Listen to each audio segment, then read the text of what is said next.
வணக்கம் friends, welcome to simple சமையல். இன்றைக்கி பாலக்கீரை வச்சு சிம்பிளாக டேஸ்டியாக ஒரு பருப்பு பண்ணலாம். எப்படின்னு பார்க்கலாம் வாங்க. இந்த மாதிரி ஒரே ஒரு வாட்டி கீரை செஞ்சு பாருங்கள்.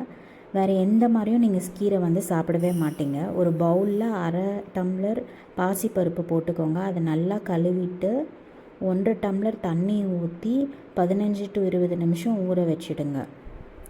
அப்புறம் ஒரு குக்கரில் 3 டேபிள் ஸ்பூன் நல்லெண்ணெய் விட்டுக்கோங்க. எண்ணெய் நல்லா சூடான அப்புறம் கொஞ்சம் ஜீரகம் ஆட் பண்ணிக்கோங்க. அப்புறம் 7 பச்சை மிளகாய் ஆட் பண்ணிக்கோங்க. 2 காஞ்ச மிளகாய் ஆட் பண்ணிக்கோங்க. 4-5 பூண்டு ஆட் பண்ணிக்கோங்க.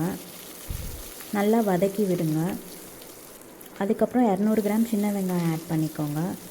நல்லா அதை வதக்கி விடுங்க. ஒரு நிமிஷத்துக்கு நல்லா வதக்கி விடுங்க. சின்ன வெங்காயம் யூஸ் பண்ணால் டேஸ்ட்டு நல்லா வரும். அதனால் சின்ன வெங்காயம் முடிஞ்சால் யூஸ் பண்ணுங்கள், இல்லைன்னா பெரிய வெங்காயம் யூஸ் பண்ணலாம். 2 தக்காளி ஆட் பண்ணிக்கோங்க. அதை நல்லா வதக்கி விடுங்க. தக்காளி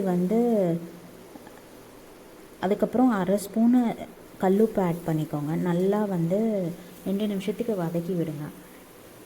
உப்பை ஆட் பண்ணால் வேகமாக வெங்காயமும் தக்காளியும் குக் ஆகும். அதுக்கப்புறம் 200 கிராம் வாஷ் பண்ணி வச்சுருக்க பாலக்கீரை ஆட் பண்ணிவிட்டு நல்லா மிக்ஸ் பண்ணி விடுங்க. ஃபஸ்ட்டு ஆட் பண்ண போது நிறையா இருக்கிற மாதிரி இருக்கும். கொஞ்ச நேரத்தில் நீங்கள் வதக்கி கொடுத்தா அந்த பாலக்கீரையில் இருக்க தண்ணியெலாம் போய் அது வதங்கி சுருங்கி வந்துடுங்க.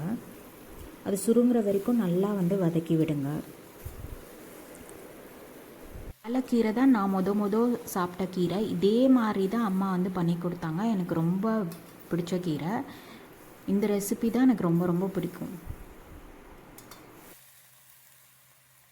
கொஞ்சம் கொஞ்சமாக அது சுருங்கி வரும். இந்த மாதிரி கடைசி சுருங்கி வந்துடும்.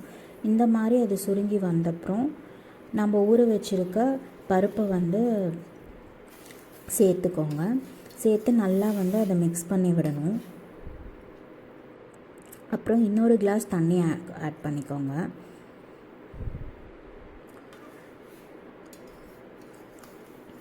தண்ணி ஆட் பண்ணிவிட்டு அது நல்லா கொதி வர்றதுக்கு வெயிட் பண்ணணும். இந்த மாதிரி கொஞ்சம் கொதி வந்தோடனே குக்கர் மூடி வச்சுடுங்க. மூடி வச்சு விசில் வெயிட் போட்டு விசில் வைங்க. 4 விசிலுக்கு வச்சுடுங்க. அப்போ தான் நல்லா குழம்பு வரும். கேஸ்லாம் போன அப்புறம் குக்கர் ஓப்பன் பண்ணிவிட்டு உடனே கிளறி கொடுக்கணும். நல்லா கிளறி கொடுத்தாலே அது மசிஞ்சு நல்லா வந்துடும். நீங்கள் வேறு எதுவும் யூஸ் பண்ண தேவையில்லை. பீட்ரோ இல்லை ஸ்மாஷ் பண்ணுறதுக்கு அந்த பருப்பு கடையிற மற்ற எதுவுமே யூஸ் பண்ண தேவையில்லை. அப்படியே கரண்டிலே நல்லா நீங்கள் ஸ்மாஷ் பண்ணிங்கனாலே அது ஸ்மாஷ் ஆகி நல்லா வந்துடும் பருப்பு. அப்புறம் அதை சுட சுட அப்படியே பவுலில் சர்வ் பண்ணுங்க. பவுலில் ட்ரான்ஸ்ஃபர் பண்ணிவிட்டு சர்வ் பண்ணுங்கள்.